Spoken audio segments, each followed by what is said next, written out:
So an additional concern that we have kind of just shoehorned here into chapter 8 is the idea of CSS for print. And what I will tell you is something that you have very, very probably already started to feel kind of holistically, is that as more people are using these kinds of mobile devices, I'm pointing here at this camera, which happens to be an iPad.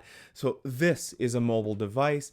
As more people are moving towards mobile devices, 85% of discovery is now on a mobile device. If I would have remembered on the first day of class, one of the questions I should have put in the getting to know you section should have been, which I just now realized I forgot.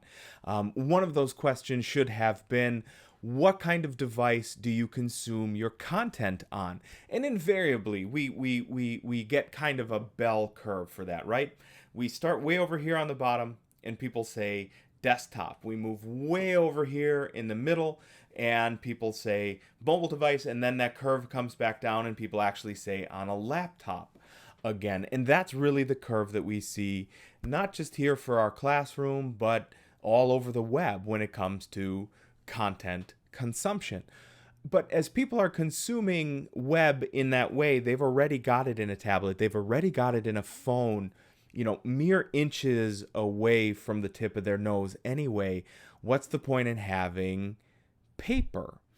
So most web pages used to have a print button on them, because that print button actually did a couple of things. We knew it was going to save the unknown potential future client probably pages and pages worth of useless white space, right? Remember those days of printing out, maybe you do, maybe you don't, those days of printing out a web page in a lab someplace, and you just wanted 6 or 7 paragraphs worth of content, and you were pretty sure it was going to print like 1 or 2 pages, and you'd get 18 pages of mostly white space. So the left and the right columns would be super thick. There would be this little portion of content in the middle, and then on certain pages only one silly advertisement banner would print. On other pages nothing at all would print but the timestamp. It was a colossal waste of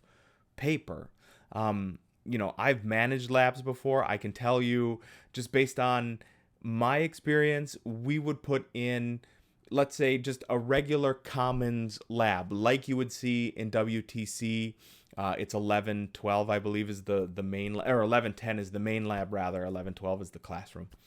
But if we had a main lab just like that, I would have my employees put probably 4 to 7, depending on the day. So Monday was always more paper, Friday was always less paper.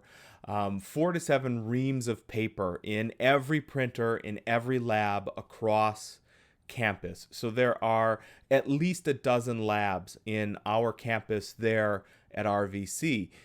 That's a lot of paper. At the end of the day, we would reclaim almost half, just under half. It'd be like 40% of all of the paper that people had printed.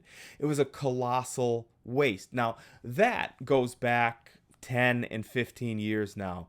Now, when we have a lab like WTC 1110 downstairs, we probably only over the course of a day put 1 or 2 reams in each one of those printers. They have more printers, so, give or take a little bit.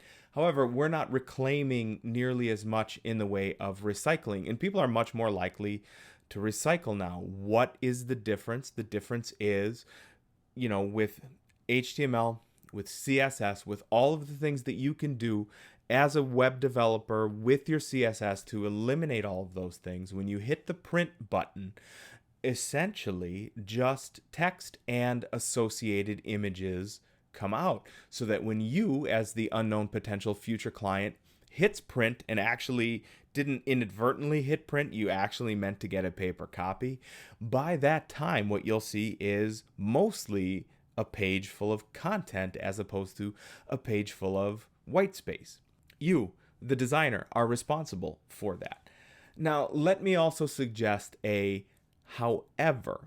So for those of you who are on an iOS device, please, please, please, those of you who only have an Android device, save your pitchforks and torches until the very, very end of this conversation where I come back around to you.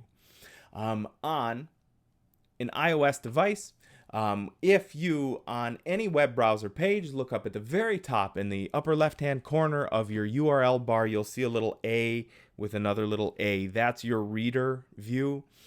Baked into iOS as part of its accessibility function. So you'll remember from previous chapters, and actually we're going to see accessibility again here in chapters 10, 11, and 12. If you'll remember, accessibility is absolutely positively your job as a web developer, not just because it's the right thing to do, it is the right thing to do, but because Google also will boot you off of their search listings if you are not accessible. So this is not an existential question. It has a real answer. It's, if Google cannot find you, do you exist? The answer is no, you don't. So baked into iOS and baked into Safari as part of its accessibility core is the reader view. What that does is it strips out all of the advertisements, it strips out all of the weird formatting, and it gives to you a page that is literally headings, paragraphs, images, full stop. That is all. It works extremely well. And over the past several years, what we have found is that people who prefer to print often just rely on that and don't any longer.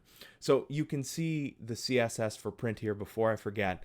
And really all you're doing is you're removing all of the superfluous elements. You are making essentially a page that displays heading, paragraph, image, full stop.